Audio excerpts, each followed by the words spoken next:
সুপ্রিয় দর্শক, আমরা অনেকেই ছোটবেলায় মক্তবে পড়েছি যে প্রত্যেক মুসলিমকে 4 কালেমা শিখতে হবে, জানতে হবে, মুখস্থ করতে হবে। কোনো কোনো জায়গায় শিখেছি আমরা যে 5 কালেমা শিখতে হবে এবং 2 ঈমান আমাদেরকে জানতে হবে। তা না হলে আমরা কেউ প্রকৃত মুসলিম হতে পারবো না বা ঈমানদার হতে পারবো না।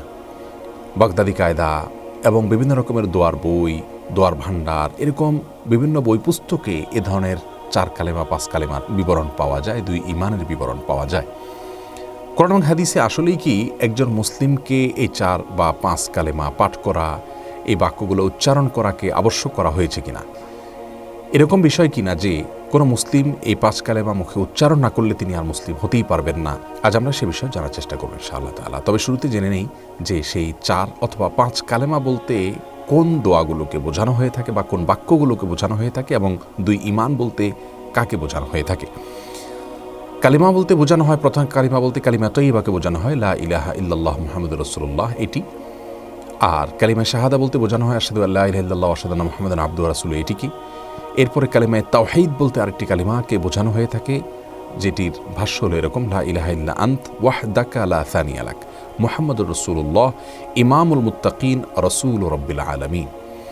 আর কালিমায়ে তামজিদ বলতে আরেকটি কালিমার কথা বলা হয়ে থাকে, যার ভাষ্য হলো এরকম, লা ইলাহা ইল্লা আনত নূরান ইয়াহদিল্লাহু লিনূরিহি মান ইয়াশা মুহাম্মাদুর রাসূলুল্লাহ ইমামুল মুরসালিন খাতামুন নবিয়্যিন। তেমনিভাবে আরেকটা কালিমা, কালিমায়ে রদ্দে কুফর বা কুফরকে প্রত্যাখ্যান মূলক কালিমা, কালিমায়ে রদ্দ কুফর হিসাবে যে বাক্যগুলোর কথা বলা হয়ে থাকে সেগুলো মূলত একটি দোয়া, আল্লাহুম্মা ইন্নী আউযু বিকা আন উশরিকা বিকা ওয়া আনা আ'লাম ওয়া আস্তাগফিরুকা লিমা লা আ'লাম, যেটি হাদিসে বর্ণিত হয়েছে। এই যে কালিমায়ে তয়্যিবা, কালিমায়ে শাহাদাত, কালিমায়ে তাওহীদ, কালিমায়ে তামজিদ, তারপরে কালিমায়ে রদ্দে কুফর, এই যে 5টা কালিমার কথা শুনলাম, সেই সাথে ইমানে মুজমাল, ইমানে মুফাসসাল। ইমানে মুজমাল মানে সংক্ষিপ্ত ইমান, ইমানে মুফাসসাল বলতে বিস্তারিত ইমান। বিস্তারিত ইমান বলতে আমানতু বিল্লাহি ওয়া মালাইকাতিহি ওয়া কুতুবিহি ওয়া রাসূলিহি, ইমানের যে রোকনগুলো আছে সেগুলোর কথা উল্লেখ করে এগুলো আমি আনলাম, অর্থাৎ বিস্তারিতভাবে সব রোকনগুলোর কথা উল্লেখ করে তার প্রতি আমরা যে ইমান এনেছি সে কথা স্বীকৃতি দেওয়া। এ হলো 4 বা 5 কালিমা এবং 2 ঈমান, ইমানে মুজমাল অর্থাৎ সংক্ষিপ্ত ঈমান এবং ইমানে মুফাসসাল অর্থাৎ বিস্তারিত ঈমানের রকমগুলোর কথা উল্লেখ করে তারপর তার প্রতি ঈমান আনলাম, এই কথা উল্লেখ রয়েছে যে বাক্যগুলোতে, সেগুলো ঈমানে মুফাসসাল বলে পরিচিত। এই বাক্যগুলো উচ্চারণ করা প্রত্যেক মুসলমানের জন্য অবশ্য কর্তব্য কিনা, এই বাক্যগুলো উচ্চারণ করা প্রত্যেক মুসলমানের জন্য অবশ্য কর্তব্য কিনা, এই প্রশ্নের উত্তরে আমরা সরাসরি যে বিষয়টি বলতে পারি তা হলো 5 কালিমাতে এবং 2 ঈমানের মধ্যে যে বাক্যগুলো রয়েছে সেগুলো আসলে অত্যন্ত চমৎকার এবং যথার্থ।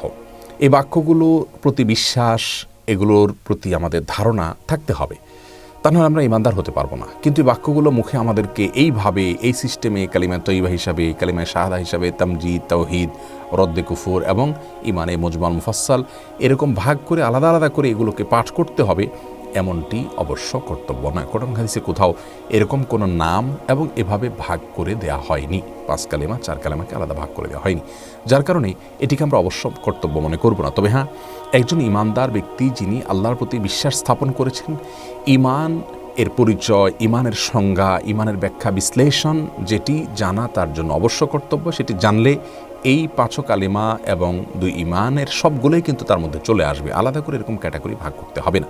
অতএব আমরা ঈমান বলতে কি বোঝানো হয়, ঈমান এর ব্যাখ্যা কি, লা ইলাহা ইল্লাল্লাহ এই কালিমাতুত তাওহীদের দাবি কি, এবং কালিমাতুর রিসালা মুহাম্মদুর রাসূলুল্লাহ রাসূল কারীম সাল্লাল্লাহু আলাইহি ওয়াসাল্লাম যেখানে রাসূল হিসেবে স্বীকৃতি দেওয়ার কথা রয়েছে সে বাক্যের দাবি কি, এগুলোর ব্যাখ্যা বিশ্লেষণ যখন আমরা জানবো, ঈমানের রোকন কয়টা সেগুলো যখন জানবো, ঈমান সম্পর্কিত ইলম আমাদের বেসিক এবং মৌলিক ইলম যদি অর্জন হয়ে যায়, তাহলে এই কালিমা, এই ঈমান সবগুলোই কিন্তু অটোমেটিকলি চলে আসবে। আলাদা করে যদি আমরা মনে করি যে এগুলো মুখে পাঠ করতে হবে না হলে ঈমানদার হবে না কেউ, তাহলে সেটি ভুল হবে, কারণ এমনটি কোরআন হাদিসে কোথাও নেই। তাহলে সার কথা হলো, খোলাসা কথা হলো যে এই তথাকথিত 4 বা 5 কালিমা এবং 2 ঈমান বলতে যা বোঝানো হয় বা যে কথাগুলো বলা হয় সে কথাগুলো ভালো এবং সেগুলোর প্রতি বিশ্বাস অবশ্যই থাকতে হবে, কিন্তু এরকম আলাদা ভাগ করে পাঠ করে সেগুলো মুখে পাঠ করতে হবে বা মুখস্থ করতে হবে এমন নয়, বরং সেগুলোর প্রতি, সেগুলোর মর্মের প্রতি আমাদের বিশ্বাস থাকতে হবে, আস্থা থাকতে হবে, সেগুলোর প্রতি ঈমান থাকতে হবে। এ হলো মূল বিষয়। তাহলে ইনশাআল্লাহ আমরা ঈমানদার হতে পারবো। অতএব এই বাক্যগুলো মুখস্থ করার কসরত না করি আমরা ঈমানের দাবি কি সেটাকে বোঝার চেষ্টা করব, ঈমানের মৌলিক ইলম আমরা অর্জন করার চেষ্টা করব, তবেই আমরা পূর্ণাঙ্গ ঈমানদার হতে পারবো ইনশাআল্লাহ তাআলা।